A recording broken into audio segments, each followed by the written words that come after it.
What's up, everybody? Welcome to another episode of Street Talk. It's a special episode. Our guests are Riaga and me this and time. Shaun Asakura. I'm finally in front of the camera for once. The Shaun Asakura. You've been in front of the camera for mad segments. Not for Street Talk. I don't think I ever am because I'm always holding the camera. You did because I'm your biggest fan the same way you are me, right?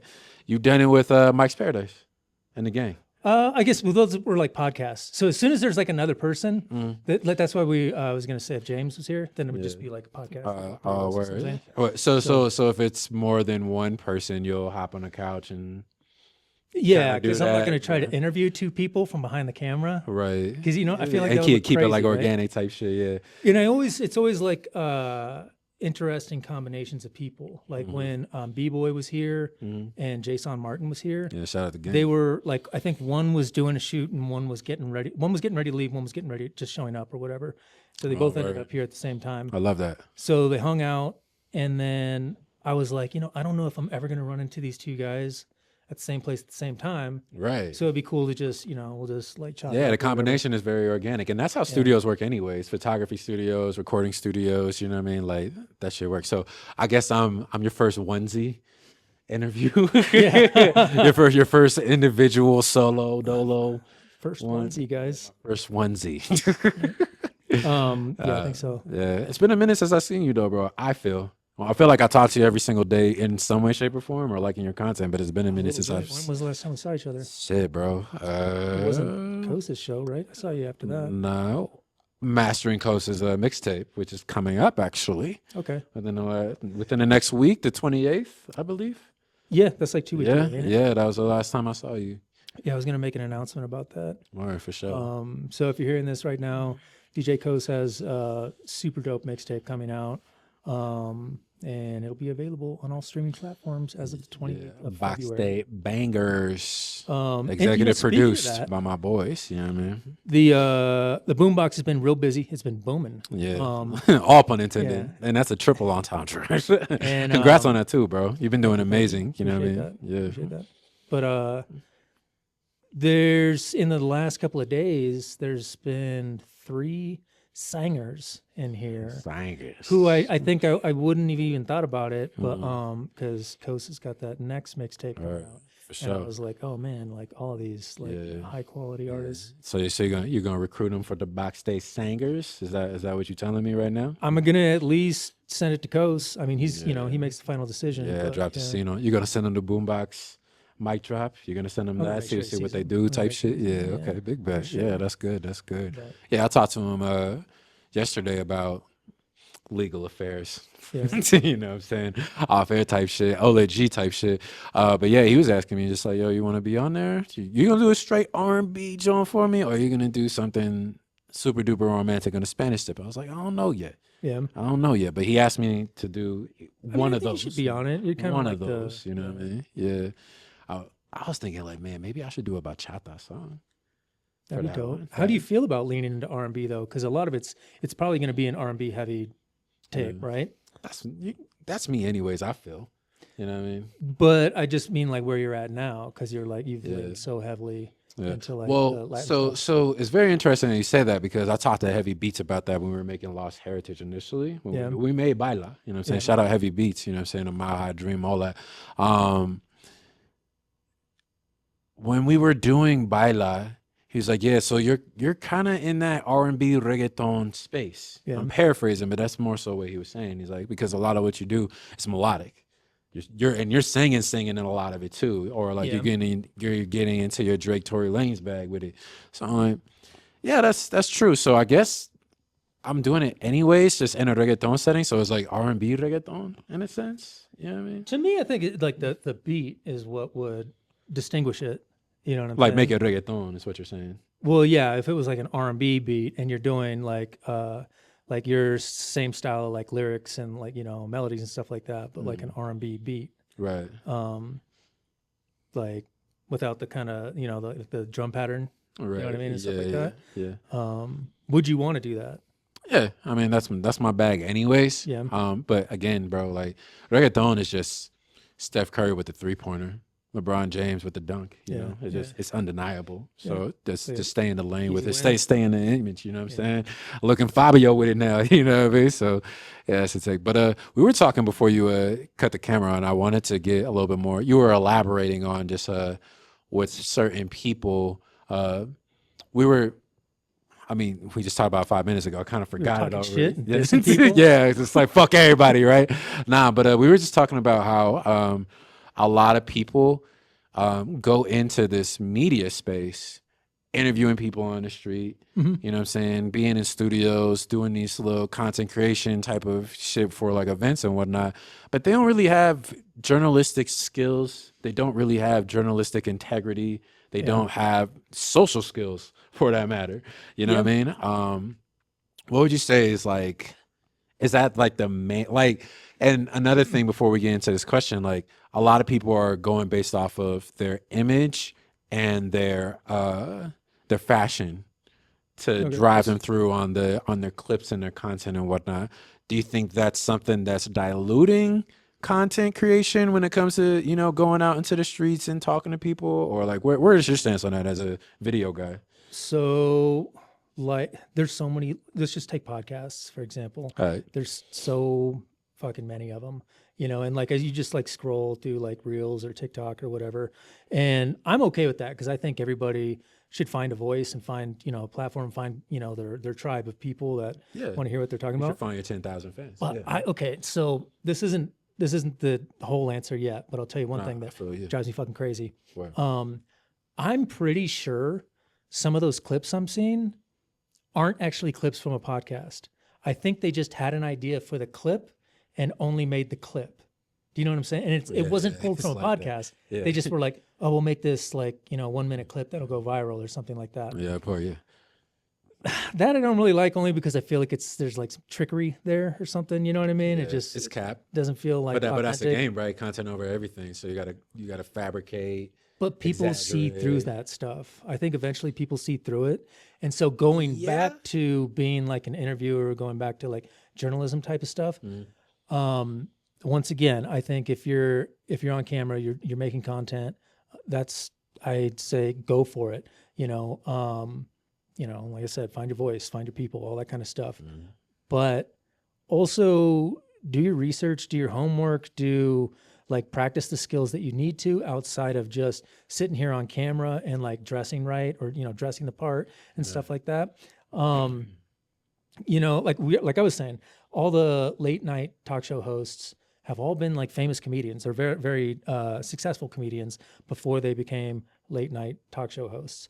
And I hold comedians to a pretty high esteem because I just feel like it's a very difficult thing to do well. You know, anybody can get on stage in real time on top poorly, of that, you know, but to like be able to like win over a crowd and have, you know, everybody laughing and happy and stuff like that, and like you by, you know, whatever things you're saying. I feel like it's a very difficult thing to do. So once you've done that, you're kind of rewarded with having a late night show or something, you know, where you can be like witty with the guests, tell jokes, have your monologue, be able to kind of go back and forth and know what's going to work for the crowd, not only the live audience, but the people at home. You know what I mean? Yeah, charisma, social skills, and delivery, all that stuff. It's a real thing in a talk show setting, in a podcast setting, because all podcasting is DIY broadcasting. That's all it is. You get your own camera, you get your own microphones, whether you want to do the real broadcasting microphones or you do something like these where it's, you know, the labs and all that stuff, and you just go.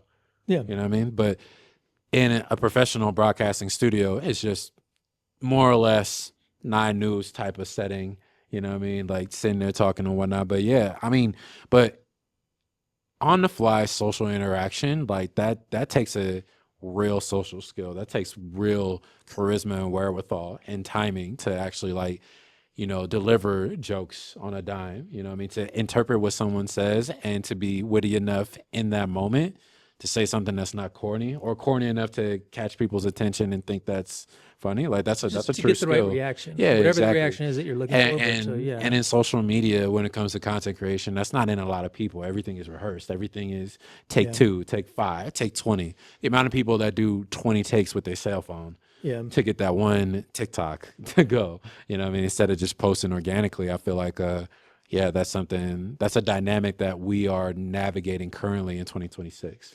And there's two parts to that too, because all right, I feel like that skill, that charisma, like some people just have it naturally, and a lot of people have to learn it, and it's like a kind of an ongoing process to learn, right? Now, some people, a lot of people get real good at it, and those are the people that you see, constantly on social media and stuff like that. The videos just popping up, and I'd say about half and half. Half of those people have learned how to exploit it.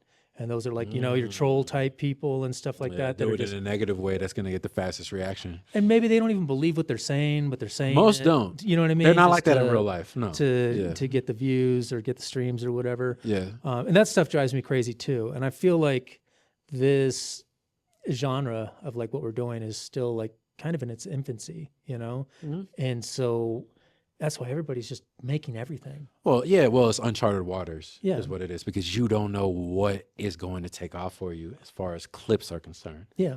On accident. We're in an era right now, bro. I said this, man, when I had the Latino podcast back in 2019, I said this, bro.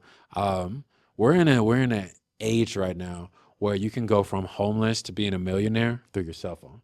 You can immediately you can post whatever and it can get hundreds of thousands of likes, hundreds of thousands of views, millions of views, and you can become a millionaire right there and then. I feel like in this space now, because you can take a photo of your dog and make a social media account for your dog and get 1 million followers, like that puts in perspective on just like how far you can go with what you can get with the people, or like what you can just generate and get traction off of just in general, And have you seen, you reminded me of this, and I'm talking about like how it's grown, like we don't, like whatever we're doing right now in 10 years is going to look like probably terrible, because it's going to look weird. Years, it will have like just morphed into some other crazy thing that everybody's interested in watching. Yeah, of course. So one of those examples, to me at least, I don't know if it's one guy or if it's like several different people that are making this type of content. It's all recorded, I'm pretty sure, on like those like the Ray-Ban like glasses, Oh, the new drawings, yeah. Whatever. Yeah. You can because you can see, the way the point of view is. Yeah. And so the person who's recording the video will do something, say, ask a girl if they can buy her dinner or buy her flowers or something like that. Something like that. Right? That shit is so drawn out, but yes, go ahead. Okay. No, hang on. No, I'm here with you. I'm just like, that's just drawn out. Yeah, I got so you. They say something like that to whoever it is, right? Yeah. And then they get up to like the cash register, and then he pulls out his phone and he starts gambling, and he tries to like gamble enough money to pay for whatever the thing is that he just promised to somebody, right? I feel like I've seen that before. Yeah. Now, what a lot of people are saying is that, like, the apps that he's gambling on, they're very clear. You can clearly see what it is. And the whole thing's an ad for the fucking app that he's gambling on. Oh, yeah. You know what I'm saying? That's TikTok in a nutshell. Yeah. Yeah. How about it? Yeah. And that's, like, to me, that's like, I don't know, the new version of like the 2-screen, like, the Temple Runner with like the top screen showing like some like conspiracy theory thing. It's like, we've all got ADHD, I know what you're saying. Yeah. We have to be like, constantly given input in order to pay attention. And then he's also probably making money from like, this casino game company or whatever, and also making money on like his content and stuff. And so I start counting these layers of things, you know what I mean? And like what's going, and then that whole thing could have been scripted. And like, the girl was an actress, and it was all scripted before. That's what it's looking like right now. It's a lot of the ads and the paid promotional TikToks are getting real good with their acting skills. We're real good with their marketing, real good with making it look less like a scam, looking less like, an annoyance on your timeline. To me, that kind of, that feels like the beginning of the future in a way. Oh, yeah. You know what I'm saying? Like, there's all these other things. There's like the guys that, like eat food, and then there's like the people that cook the food, and then there's the people that, do a lot of y'all need to stop cooking and on TikTok. Y'all are fucking disgusting with how you cook. Those are my favorite ones. The way, I'm sorry to interrupt, but this one TikTok that I saw within the past couple nights, this lady, and it's always the chicken, bro. I don't know what it is, but it's the people cooking the chicken. Y'all are violated, bro. Y'all are wilding. I ain't jacking it whatsoever, bro. The amount of salts Oh yeah. This bitch, boy, it's just the whole thing, bro. I'm like, no one is eating that. What was she No making? one. She was making chicken. Well, I mean, like like baked chicken or I don't know. barbecue chicken, or I like, didn't get. I didn't it was get like a far enough into mix the or clip. something? I didn't Yeah. get far enough into the clip to see, bro. But the amount of salt she just put in the chicken is like, that's diabolical. You're sending someone to heaven. You're giving someone a heart attack, an immediate heart attack. Like as soon as he bite into it, I would heart say explodes. the Son. dirty kitchens is worse than Oh yeah, the they're trash, poorly too. seasoned food. Oh man, the poorly seasoned one. That's what's been going crazy right now. It's the poorly seasoned, but yeah. What was Gordon Ramsay shit? Kitchen Nightmares? Is that what it's called? I think so, Yeah, yeah. yeah. TikTok's going crazy on that. Yeah. A lot of negativity is cutting through on social media, but I can't. That's why James podcast, I was just like, nah, I just gotta turn the phone off after Yeah. a certain point in time. Yeah. So with that being said though, bro, I feel like I'm interviewing you now since you've been interviewing everybody else. Maybe, I don't know. I thought we were going back and forth, but Yeah, I felt like you it can ask too. me some questions. Yeah, but nah, because you my boy. We talk almost every single day, whether it's through a piece of content or whatever. One of the things that we were talking about was you being in front of the camera more, hence this setting right here. Yeah. I kind of just wanted to check in and just see how you are doing with the boombox, the street talks, being out, in the city and all that, being in front of the camera now. Yeah. Kind of, being, on both sides now.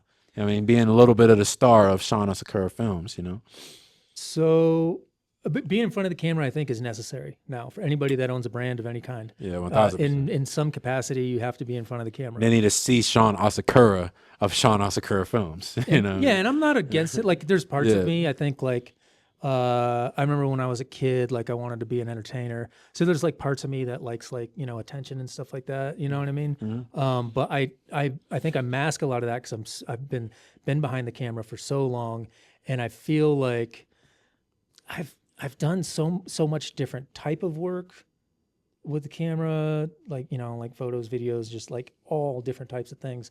I've got just methods, just like mastery. I mean, I truly feel like there's just like mastery, just like built up. Yeah.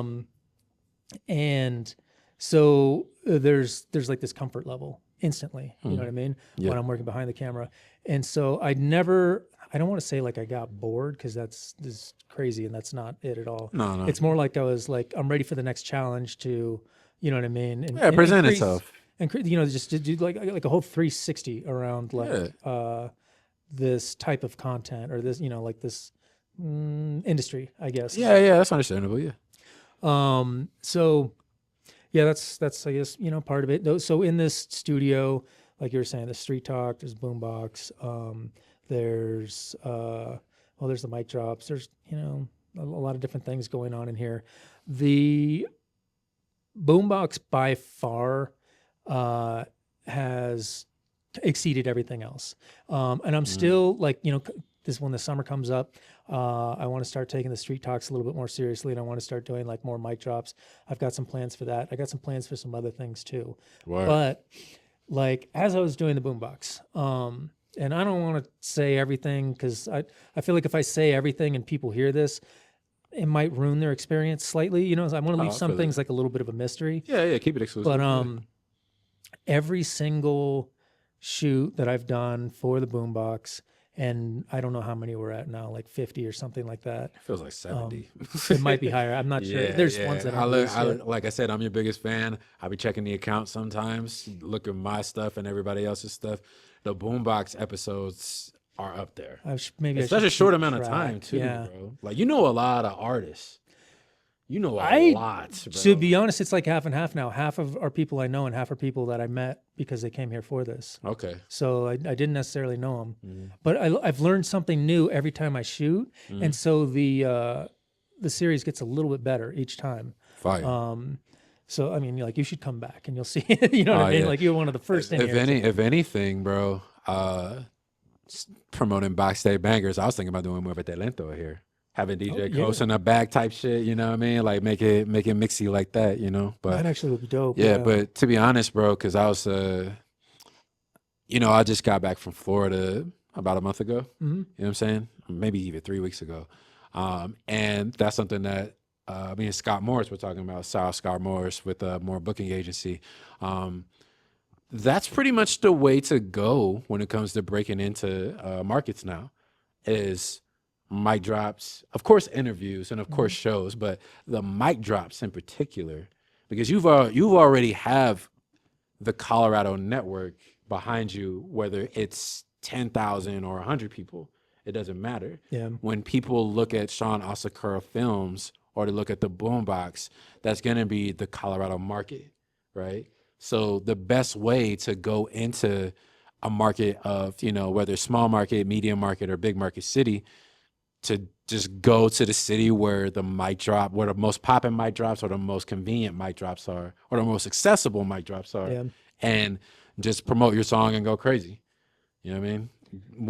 When you do the invite collaborator, you cross the markets doing that way. You know what I mean? Yeah. I mean, and also it feels like a little bit of a thing, you know, if you're like from out of town, it feels kind of special, you know, because It's always special, you yeah. know, we've done some stuff like that together where you're like, oh, this feels special. Maybe it feels kind of regular to them, you know, because it's their regular, they do it all the time or whatever. Right. But then we're like, oh, it feels special because we're like somewhere else, and you know, we're doing Yeah, this thing. exactly. Well, it's a first impression of, like, when I did Jacksonville, the last show of the tour, that run, I should say, the Florida run, a few people were just like, yo, I don't know anybody from Denver, Colorado. Yeah. Like verbatim, that's what they said. Just like, yo, Colorado is so far from here. Nobody really comes to Jacksonville that's from Colorado. I don't know anybody from Colorado. You're the first person I know from Denver. You know? I'm not surprised, really. I mean, Yeah. Denver gets a little bit hated on, but also completely ignored a lot too. People don't even know like Denver exists for real. Yeah. But that's kind of how I feel like, and I'm not speaking for you, but like I would say the general census of a Coloradan, just like I don't know anybody from Idaho. I don't know anybody from Minneapolis. Yeah. You know, like there's just certain cities that are just like, well, yeah, that's so out of reach, and that's not even on my radar unless it's a sports team. Yeah. You know, like nobody really thinks about it. So I'm like the token Denver artist when I'm on tour. Token Denver reggaeton artist. I think, You know what what I was mean? the first, I don't know if it was the first time you were in New York, but when I was with you, I think it was the first time you were there. It was the first time. They were referring to you as Denver, weren't they? A little bit, yeah. Yeah. Yeah. They were referring to me as Denver. I would say more so like in the most New York way, like, yo, that's a Spanish nigga. That's really what it was when we first popped out to New York. And you know, it's so crazy how normalized New York has been in my life at this point. Yeah. Because, you know, when we were coming up, you've been part of my journey. I used to say like, yo, I have Jersey ties, or like I'm from New Jersey and stuff. And at this point in my life, like that part has been so far removed because I lived here for so long. Yeah. But now I'm in New York people, New York network, buzz in New York pretty much can pop out there at any given time, any given notice, and go to a show at this point. You know what I mean? Like it's kind of, New York is now normalized in my life. Starting to make sense. Or like reacquainted with New York in a sense, reclaimed in New York in a lot of ways. You know, it's crazy. No, I feel that. It's like I feel the same way with California. Yeah, how about it? And you know, it's like just like being born there, you know, spending like the first little piece of my life there. And then, but there was always like, I felt like some connection, and maybe that's instilled in you, knowing that that's where you came from. So you grow up kind of thinking that, also, you know what I mean? It's kind of like naturalized, neutralized, normalized, all of that stuff. Because I'll be away from New York or Georgia, because, you know, I have Georgia roots as well. Always claim those two, Jersey and Georgia. Yeah. Those always been the two, right? When I'm around a Georgia person, whether it's Atlanta or any part of Georgia, I can speak all the Georgia slang. I can do it with a Georgia accent, you know what I'm saying? Like backwoods accent on top of that. You know what I mean? Same with New York. Like Harlem person come in here, like I can talk that New York shit for real, you know? But, you know, it's interesting with you, bro, because, being born in California, but living a lot of your life in Seattle, I feel like the West Coast just never left you in that sense, you know? I feel like it feels like that with the Bay Area, Seattle, maybe Portland a little bit. That's like the West Coast influence is just there. It definitely is. And I didn't notice it for the longest time. When I first came out here, people noticed it. And that was just because I was saying like West Coast slang type shit, which is, sounds very surfer like and shit. You know what I mean? But like, did you have the turf accent at all at any point? no. Like on the dead homies. No. Like you never talk like that? Hell no. No. No. You said that with complete dismay. Like, damn, bro. I hear that more out here, I feel like. Yeah. But no, definitely not. Yeah, I don't know. I think, it's like I was saying, it's just like maybe you just grow up feeling like you've got a connection to that place. So you start to build it in your mind a little bit. You know what I mean? Yeah. And then, you go back from time to time and you're like, oh, yeah, this is like kind of what I was looking for. This is what I was missing.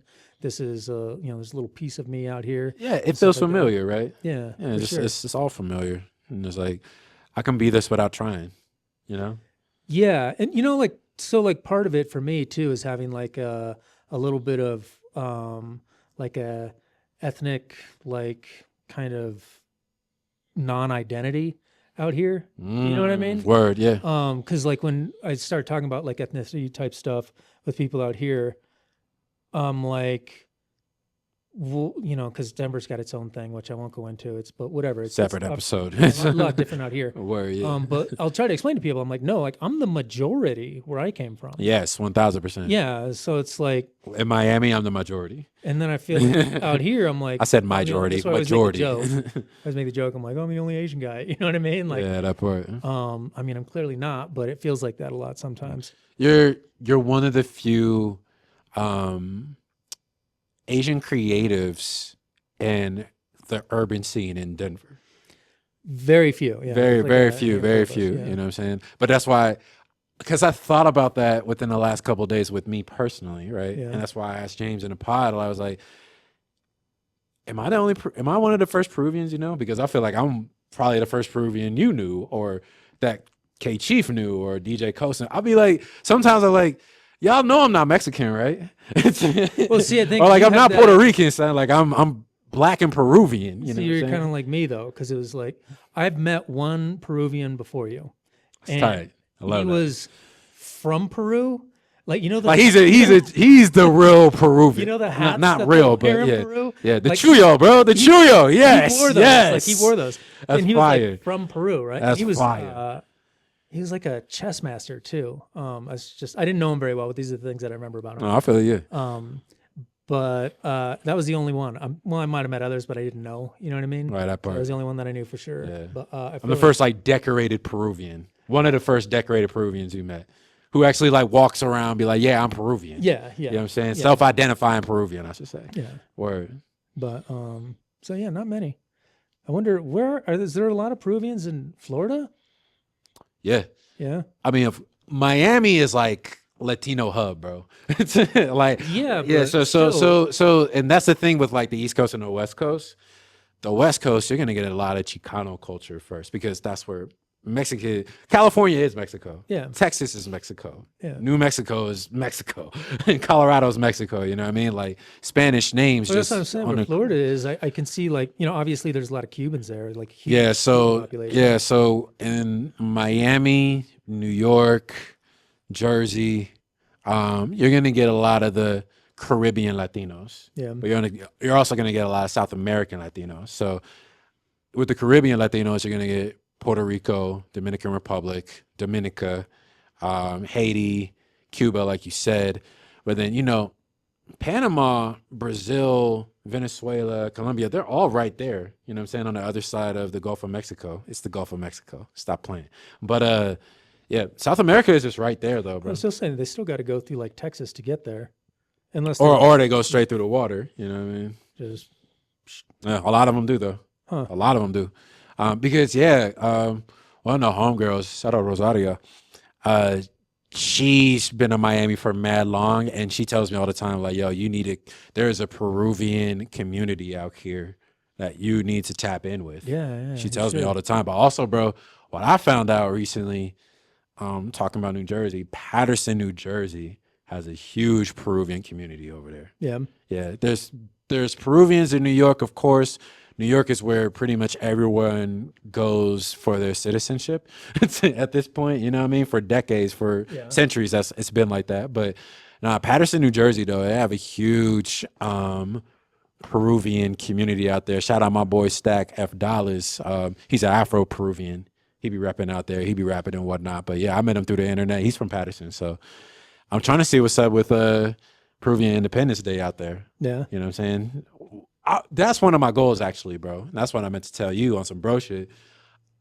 I've done Cinco de Mayo.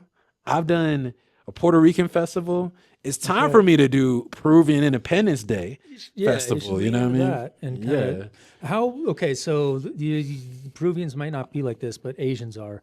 Okay. They don't like half Asians. Asians do not like. Oh yeah, the mix. Yeah, the mixed conversations, dog. Yes, man. I still got to see that. I mean, it's lost heritage, find out, right? Yeah, it's a lost heritage. We got to find out what's good. You know what I mean? But what I have seen, not only just with Peruvian culture, but I really feel like this is in Latin and Asian culture, is that because it's the States and because it's first generation, second generation, third generation, fourth generation at this point, sometimes even fifth and sixth generation with lineage now, just the representation matters. You don't even got to speak speak Japanese fluently, speak Spanish fluently for as long as you're the ethnicity and you are promoting the country and the culture and the community, that takes the forefront. I know that's not in every situation, but I feel like that's kind of been the common census, at least in my experience going around the country and whatnot, meeting these people. I've had the opposite experience. Oh, word? Yeah, Damn. I'm sorry about that, bro. I've had people that wanted to fight me because I couldn't speak Japanese. I've had people that wanted to fight me because I couldn't speak Korean, and I was like, I'm not even Korean. And they were Korean. They were like, you better learn next time I see you. Learn this Korean next time I see you, bitch. Yeah, I've had a lot of problems. It doesn't bother me. I don't care. Just makes people problems, bro. I'm just like, whatever. Yeah, because you're mixed Japanese and Mexican or indigenous. How do you identify? Okay, so my mom's side's like Cherokee, Spanish, there's like a little bit of Irish, a little bit of Scottish, but it's like majority unknown, like Native American. Yeah. So mostly indigenous, you would say? On my mom's side, yeah. Okay. But the thing is, they didn't keep like birth certificates and things like that. A lot of people didn't. Yeah, there's no way to completely track it. We just know our family came from a lot of the same area where like the Cherokee were. So, and that's what my grandma said we were. So, I'm Cherokee, goddamn it. So that's what I always said, but I have no documentation of that other than like Ancestry that says, like 30% like Native or something like that. Yeah. So you're literally an American in a sense where it's mixed with Native American, some sort of colonizer shit. I think it's all the stuff that came in through like Mexico. Exactly. So the Spaniards kind of mixing around. That part. That's that's Latin culture for you. That's American culture, both North and South American. That's just American culture for you. Yeah. That's crazy that you've got that experience. But even just talking to the homegirl Nessa, shout out Nessa Whitney from Heart and Soul. She's Filipina and white, Filipina, Chinese and white.